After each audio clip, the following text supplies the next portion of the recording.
কোরিয়ার প্রত্যেকটা অঞ্চলেই কিছু বিশেষ খাবার থাকে যেটা হচ্ছে লোকাল ফুড বলা হয়।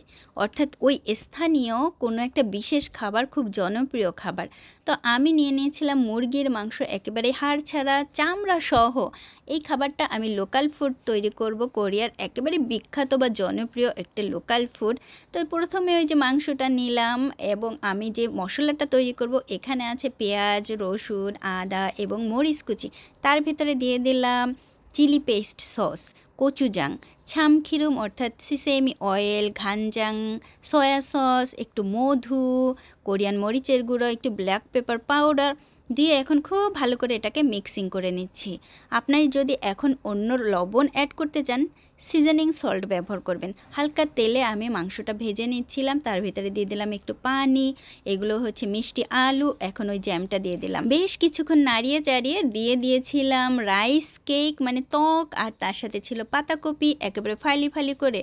আর একটুখানি লবণ দেওয়া লাগবে চিন্তা করলাম, ব্রাউন কালারের লবণ এবং সিজনিং সল্ট দিয়ে দিলাম।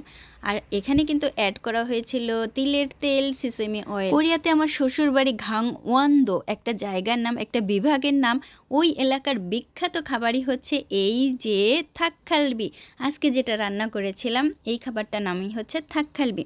এটা খেতে অত্যন্ত সুস্বাদু, অত্যন্ত মজা। একবার ট্রাই করে দেখতে পারেন, তৈরি করাও কিন্তু খুবই সহজ।